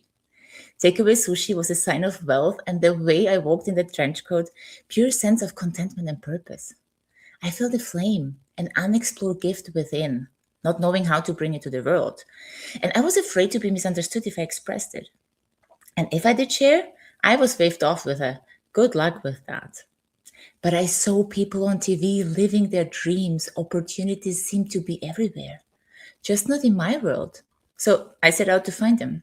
I stopped following the script my family laid out and that was stable and safe for them, and I went in search of what was supposedly not for me. I quit corporate life despite the promotions because I didn't see the point in working harder for a little bit more money in a job that stifled me. And I invested thousands into an education and started my first business as a mindset and health coach. The world would have cheered if I would have gone into debt to buy a house and a car, but quitting a stable job, that was considered risky. What if I fail? Despite the noise, at age 24, I was determined that I can run a business and design my own life. I was afraid to fail, and asking for help was a sign of weakness. 4 years later, my big dream shattered, and I hit rock bottom, mentally, physically, and financially. I mean, how could I have forgotten that entrepreneurship wasn't for me? I was young and naive, and I made mistakes, but personally, I didn't care. Beyoncé had failed too before she succeeded. My first attempt to follow my calling has failed, but it taught me 3 invaluable lessons. Lesson 1. Hiding under a rock hoping to be found won't make me money. Overthinking my 3rd grade cousin's opinion who doesn't understand the industry won't make me money. Trusting that everybody else around me is better than I am won't make me money either, nor will it allow me to live that extraordinary life I can't stop dreaming about. Seizing today's opportunities, building a personal brand, and reaching buyers beyond borders, however, will. Personal branding is nothing new, but it matters more than ever. In times like these, where AI generates endless content and makes everyone online sound the same, it is hard to stand out and be trusted. Today, we don't know whether what we see is real or not. This is exactly why all that is you is required. A personal brand is nothing we manufacture for attention, but it is a visible expression of who you are, what you stand for, and how you can make us think differently. It is your lived perspective shaped through experience. It is your intellectual property shaped through lessons, and it is your energetic signature of how you serve, lead, and speak. Personal branding also opens up greater opportunities for visibility. Podcast hosts, traditional PR, speaking in front of curated audiences is no longer available to the rich and famous. It is available to everyone who has a message that matters to the world. Podcast hosts, event organizers, collaborators, and your future buyers will look you up on social media, and you have everything you need to start building your digital business card. You have a smartphone, you have a voice, and you have a story that not even AI can make up, even if it wanted to. Yet, so many women are not taking the free world stage called social media, afraid to fail and to be judged. But failure is the main ingredient to success. Failure is new fuel for creativity, strategy, and it's data. Every time I fail a project or anything in life, I put up my sleeves, ready to make better mistakes tomorrow. Because you're not afraid to fail. You are afraid to be seen failing. Lesson 2. Explaining yourself to others and proving that you are on the right path is a breeding ground for judgment. But nobody really cares what you are doing as long as you're doing it great. Erving Goffman, a sociologist, you don't have to know him, explains in his book, The Presentation of Oneself in Everyday Life, that we are playing various roles throughout the day. We are mothers, caregivers, daughters, sisters, friends, business owners, managers, social strategists, meal preppers, and vacation planners. But in our praise-based society, you are not judged by what you do, but how well you are doing it. Here's a real life example. Every time I sit with my family on the table, they still don't understand. And I get the question, how is business going? I always answer with, it's going great. But tell me, how was your day at work? As long as I am doing great, there's no further reason to comment. An absolute game changer. The happening behind the scenes are not of interest to someone who doesn't understand your vision. No one cares about your long nights, lonely moments, tired weekends, the wine you skip and the party you do not celebrate because you're pursuing your dream. Society teaches us to stick to that one dear friend we grew up with, and I think you should, because nobody will understand you better than somebody who accompanied you throughout your teenage years, unless you outgrow them. The moment you decide to make better mistakes tomorrow, learn from it, move forward to be in service of humanity and making this world a better place, you will outgrow 90% of people surrounding you. And this is a moment to move on, not to drop your dear friend, but to surround yourself with people who can accommodate your needs and support your growth. Lesson 3. Accepting and owning who you are, what you have, where you come from, and bringing it to the world is a privilege. This is the story that is unique to you. This is the story you will tell to inspire others and get paid for. You can take control of the outcome of your life by stepping into your full potential, because we are living in a world with new opportunities and new economic rules where old norms no longer apply. Logos are being replaced with personal brands, and with a bestseller, an author can make millions. We have endless opportunities to do meaningful work and change people's lives and make bank from the comfort of our own home as an online business owner, leveraging digital innovation with no proper hands-on. I traded my imaginary trench coat for real-life pink flip-flops, and sushi is no longer a luxury in the Caribbean. I may not be Beyonce, but here I am, Ivana, keynote speaker, mindset coach, and business strategist talking to you. By shaking up all narratives of how things are done, you are illuminating the path forward for those following your footsteps. By stepping into your full potential and following your calling, we are collectively calling out society to explore and validate new ways of how someone can live a life. By stepping out what's called normal and unapologetically following your dream, you are healing silenced generations. The world needs more conscious leaders. And if you have knowledge, wisdom, intellectual property that can change someone's life and make this world a better place, it is your responsibility to deliver it. Do it now. Wow. Thank you so much, Ivana, for sharing your expertise. And you're right, the world does need more conscious leaders. Wow. How many of you are being educated, inspired, and transformed with us today as we celebrate International Women's Day. I cannot tell you how powerful it is to sit behind the scenes and be able to take in all of the amazing strategies and implementation that these women have provided. I wanted to do a really quick shout out before I bring on our next speaker. We were scheduled today to have a phenomenal speaker join us on the panel, and her name is Debbie Lynn. She was going to talk to us about economic comeback code and how high achieving women restore confidence, sales, momentum, and income after life hits. Debbie is such an extraordinary, powerful woman, and I just wanted to give her a shout out. And even though she's not with us today, she is missed, loved, and supported. And I really believe that when she is able to take the stage with us soon, you will get to witness over 15 years of experience in grief wellness, leadership, and business strategy. She helps high achieving women restore sales momentum, confidence, and income after life's biggest disruptions. And that's what I think Ivana was also sharing too, is that life is going to happen and we don't have to be perfect. We can step into our power. This is something that all of these women are sharing today. And in order to change the women's economic system, the development of a new ecosystem for all women or a new world, you're bringing individuals into your space and into your world. And that is something magical. And it doesn't need to be polished. We don't have to stress ourselves out. We don't have to burn ourselves out.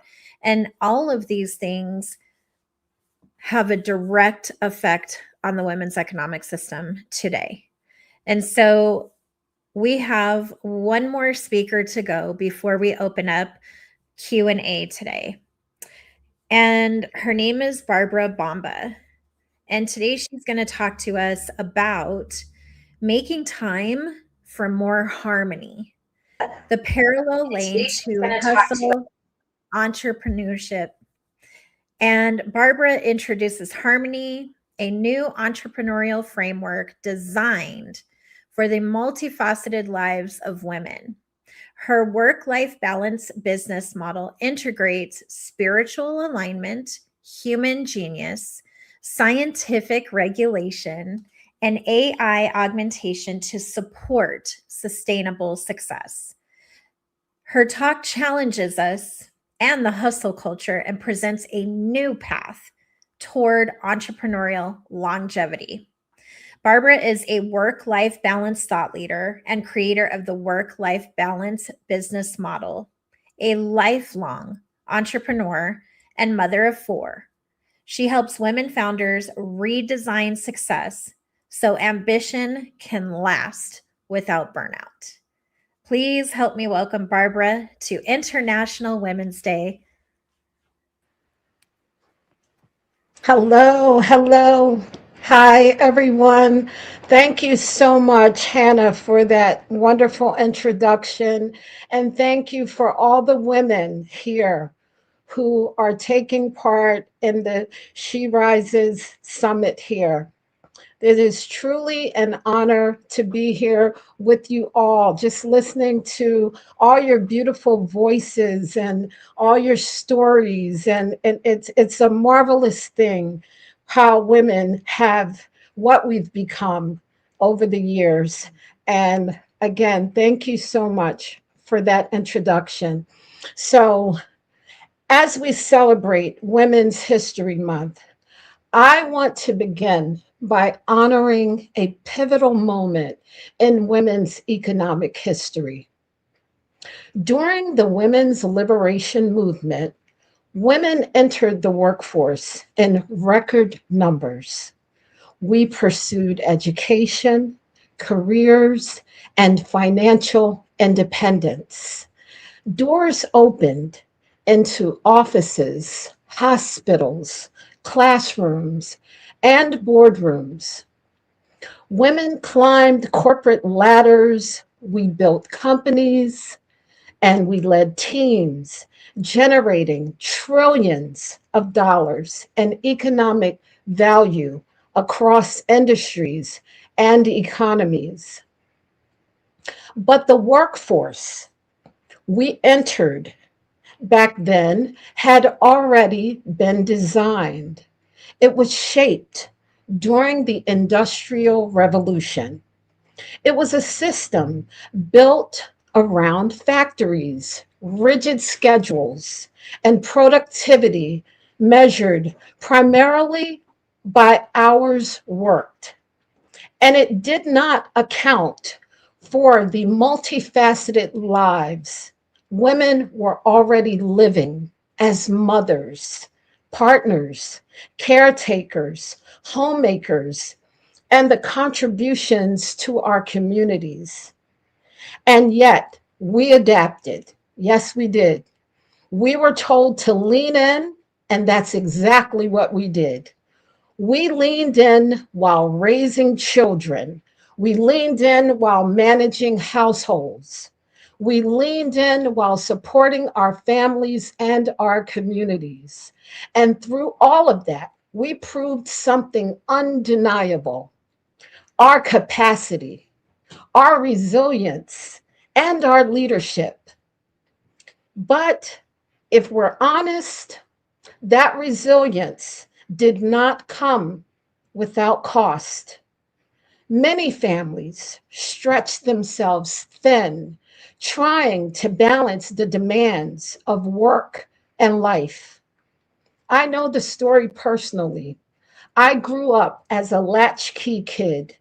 My mom worked 2, sometimes 3 jobs to support our family. My brothers and I often came home to an empty house. And when she got home, she was exhausted. And she didn't spend too much time with us because she had to rest.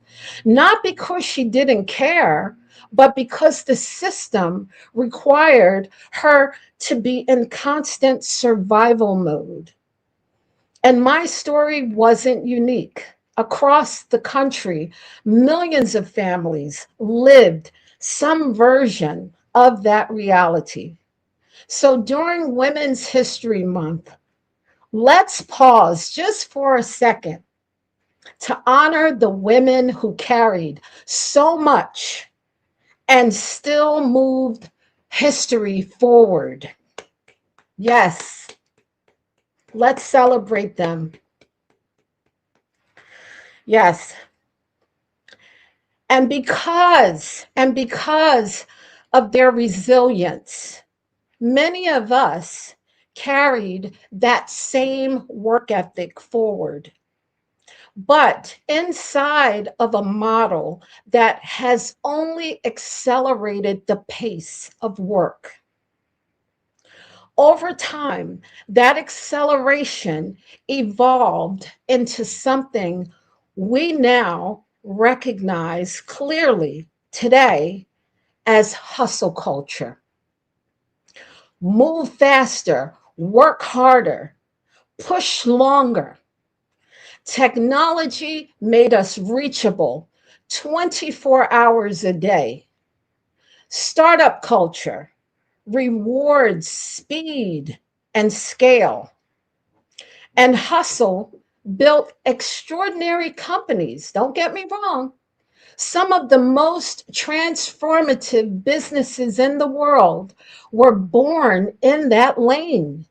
But hustle has evolved into a very specific kind of entrepreneurship. Companies built for rapid growth, investor backing, unicorn exits. And in that environment, hustle works. Absolutely, it does. But entrepreneurship today has expanded far beyond that model.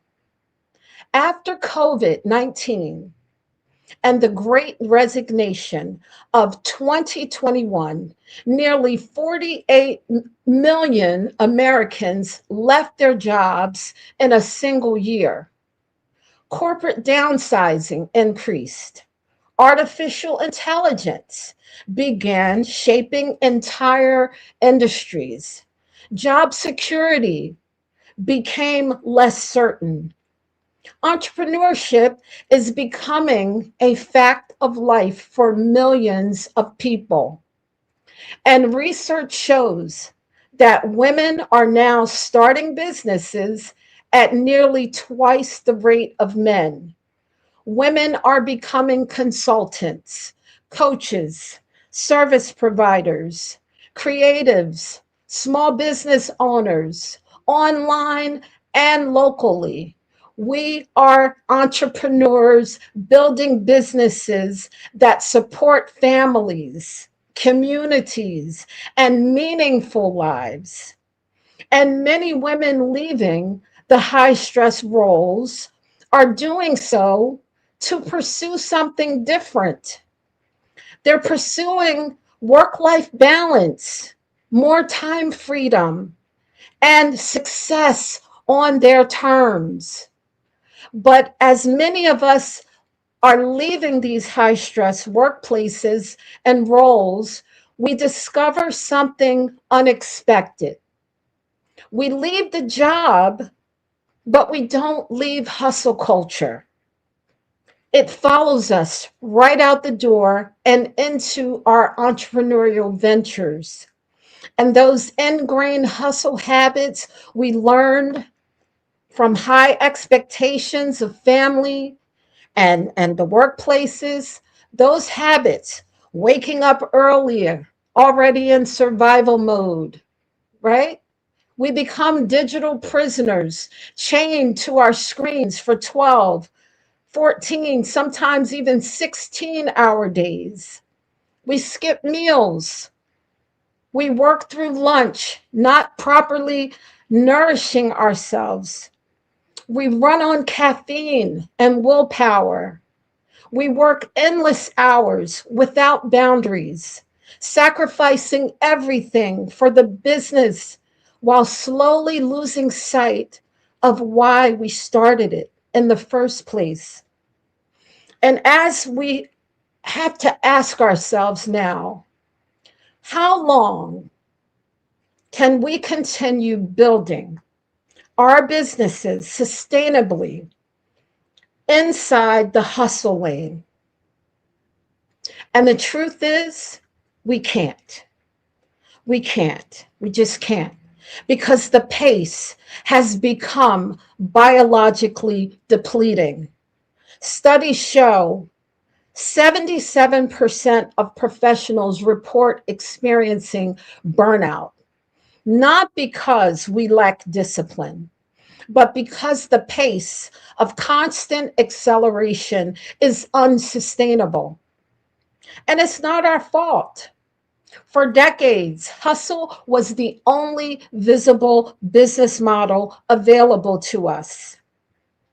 There was no alternative model designed to accommodate the multifaceted lives women are living, were living, and are still living today. And so many of us felt we had to abandon parts of ourselves and sometimes even our families just to achieve success. And that realization led me to a simple conclusion. The entrepreneurial ecosystem doesn't need to remove the hustle lane. It needs a counterpart. And so I built a different lane. Her name is Harmony. Harmony is the parallel lane to hustle entrepreneurship. That's right, ladies. Hustle now has a wife, a partner, a girlfriend, or maybe even a side piece. I don't know, but she's something to him. Imagine, just imagine, you're driving on a highway toward a destination. And the left lane, you know that lane, is always the fast lane. That's the hustle lane. But on a long journey to entrepreneurial success, you don't stay in the fast lane the whole time. Eventually, we want to merge into another lane. Take the exit, we go stretch, get to a rest area where we can stretch, refuel, get a bite to eat, and reset our nervous systems, right? And then you get back into the lane to continue the journey. So, harmony is that parallel lane that runs right beside hustle. It's the lane entrepreneurs merge into when they need to recover, restore, and realign. And when the moment requires it, we can merge right back into the hustle lane. But now we have something we didn't have before: choice. Some entrepreneurs choose a 4-day work week. Some choose a focused 4-hour CEO workday. Some choose both, which creates something entrepreneurs rarely experience: time freedom, time for family, date nights, time for dinner together, catching up with friends, time to actually live the life our businesses were meant to support. I like to think of hustle lane as the scenic route, because along that route are these intentional exits that lead us back to the 15 core life value areas entrepreneurs often sacrifice while building their businesses.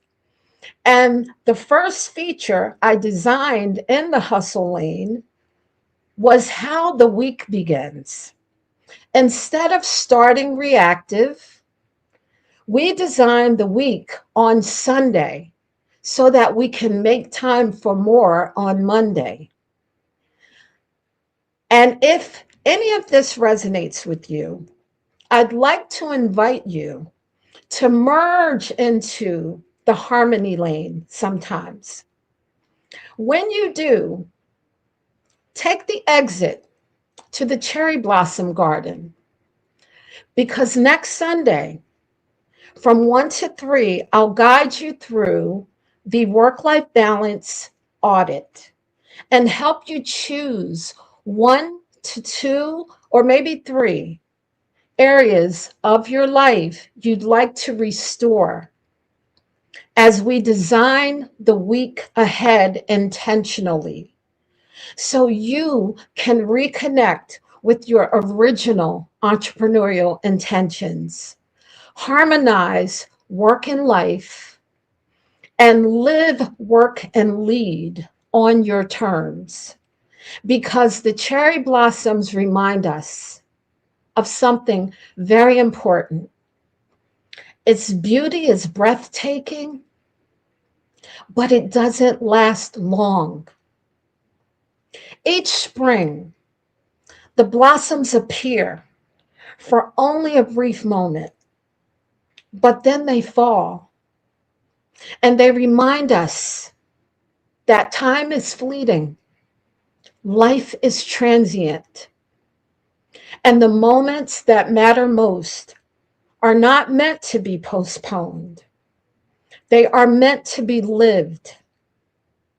So merge into the harmony lane, take the scenic route, and I'll see you next Sunday in the cherry blossom garden, where together we will begin to make time for more.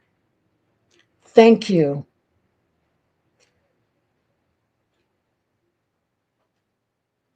Awesome. Thank you so much, Barbara. That was beautiful. I'm going to give Hannah a moment to get her camera back on. I know she wanted all of the ladies who are still here to come back up for a moment. So, Julie, I'm going to bring you back on stage if you're still here.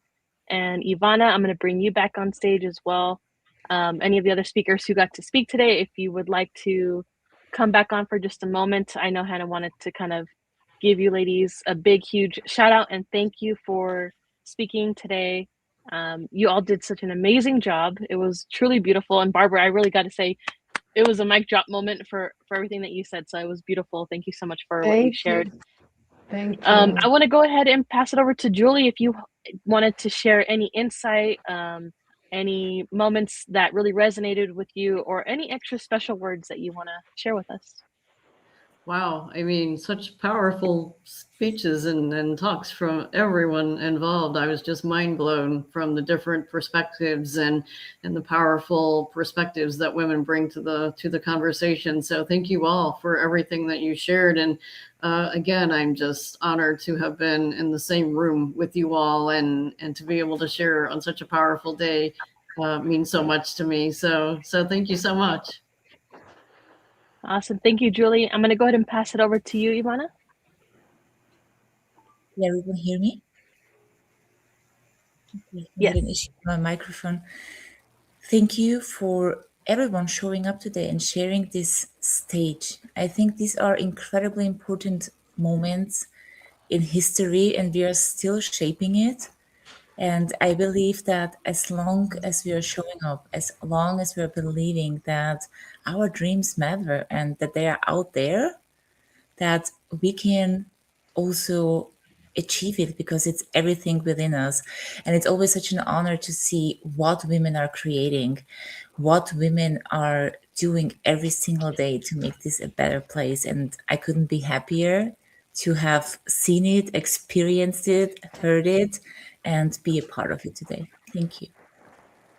Thank you, Ivana. So beautiful. Dr. Candice, do you have anything you'd like to add, say? Well, I will just follow up with Ivana because I think as I was listening and processing all of the stories and the passion and the work that these women are working on, it's amazing how it's so collective and overlapping. And I really think that there's true power in coming together as a group and supporting the work that we're all doing to support women and leaders. And I think it's just really important. I just really want to give another shout out to She Rises Studios for putting this together, especially on a day like today, honoring the work that's come before us, because we're following in the steps of work that has already happened, and yet there's still so much work to be done. And it's really empowering to just be with this group together. So thank you so much for putting it and giving us a platform to share and to learn from each other. Thank you. I couldn't agree more. Everyone who's been speaking today, I really felt the camaraderie, the collaboration, the effort of just like this joyous of celebration for today. I know Hannah is struggling to get back on here. She wants to talk so badly because this really resonated with her and what she wanted to see a vision for today. And I got to say, you ladies really knocked it out of the park. I'm going to pass it real quick right back to Barbara, if you had any additional words or anything you wanted to share with the ladies. Yes, I'd like to say thank you to all of you ladies and to the She Rises studio. You, Adriana, and your mom, Hannah. Mission accomplished. That's all I can say. You accomplished it. You bring women together to collaborate, and that's what happened. And I heard the synergy and all the stories, and it's like, what a perfect. Yeah. Awesome, Hannah. Awesome. Awesome. Awesome. Thank you. Thank you, Barbara. We can hear you, Hannah. So if you wanted to say anything, we can see you and hear you. I just was going to say that when we are concluding today's International Women's Day and our economic summit, I wanted to just share a couple other insights. One, first, before I do that, I want to thank all of the speakers. And I'm sure this happened already, but Wi-Fi has a mind of its own sometimes. And so listening here today to Julie, to Adriana, to Kate, to Dr. Candice, to Lolita, Ivana, Barbara, and just I learned so much personally, and that's part of why we host these. It's not just so that She Rises is always in the forefront, but the women who champion us, the women who collaborate and partner with us, these voices matter. And I can't stress this enough, that even if you weren't in this summit and you watched it, share it. Even if maybe it didn't touch you personally, but you know someone else that it will, share it. Because every woman's voice and story matters. Every woman's business matters. We are the change. We do have the power to change the narrative for the women's economic system across the board. And there's many pieces to that system, not limited to women's health care, women's education, childcare, all of the different things. It's not just about being a woman in business or an entrepreneur, but it's deeper than that. And each and every one of us as women has a due diligence across countries, across borders, across oceans. We as women who honor and celebrate International Women's Day means into close proximity and opportunity more than we ever have before. And I know this is true because women start businesses at nearly twice the rate of men. I know this is true because women reinvest up to 90% of their income back into their families and their communities. This is what International Women's Day was all about, was investing in their own communities, our own communities. And women-owned businesses generate more than $1 trillion in revenue just in the United States alone. So if you add all the other countries, the purchase power, the dollars in revenue is a game changer. And we're closing the gender gap. We are increasing global GDP on a daily, more than 26%. And women wholeheartedly influence over 80% of purchasing decisions worldwide. We are the decision makers, but the first decision is in investing in our health and wellness. Another decision is investing in our own communities and backyards, investing in young women professionals, investing in our future leaders, men and women alike. I don't think International Women's Day is any longer about just what women are doing. It's us living collaboratively and cohesively with men who champion what we are doing. I don't want to see any more narrative of it's a man's world. No, it's a human world. And we all have a place to. My challenge to you is the future will not any longer be shaped by those who wait. The future will be shaped. So today I want to ask every woman, every man, to make one powerful decision. And that is, what role will you play in shaping our future? Will you mentor another man, another woman, another young woman or man professional? Will you build a company that can sustain through the current economic issues? Will you invest? Will you invest in your voice? Will you use your voice? Will you create opportunities where none ever existed before? Will you stop the gatekeeping?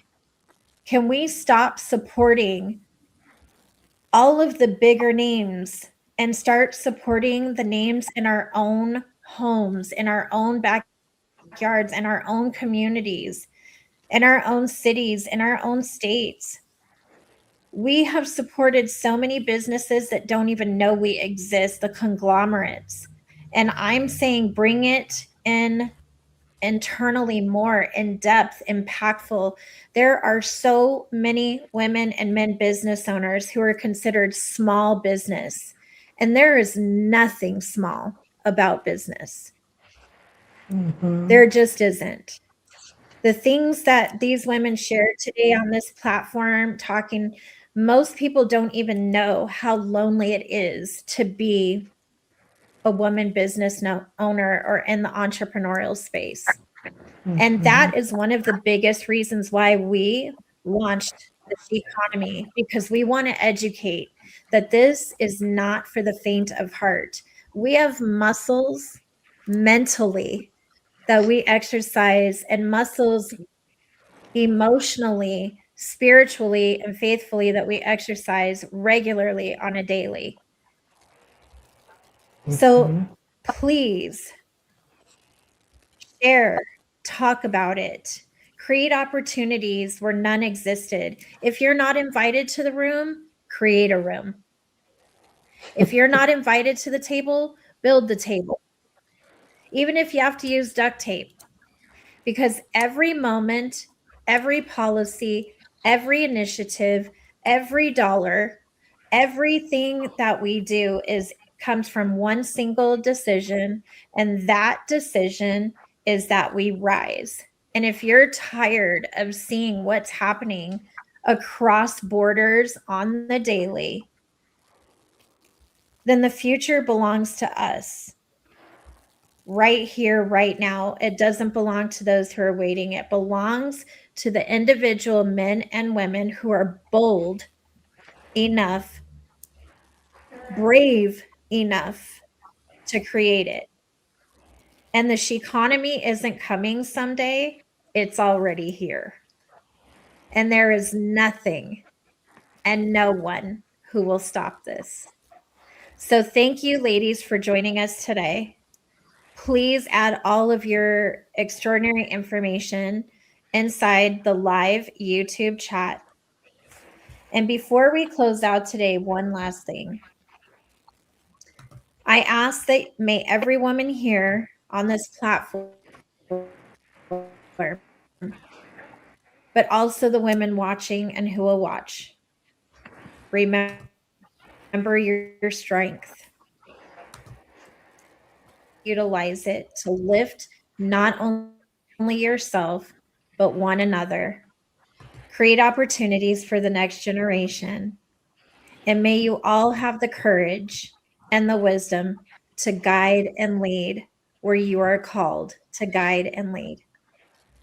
Thank you so much. My name is Hannah Olivas, and I am so honored and so proud to say I am the CEO of She Rises Studios, along with my beautiful daughter, Adriana Luna Carlos. Happy International Women's Day. May you celebrate long, beautiful, wide, and loud.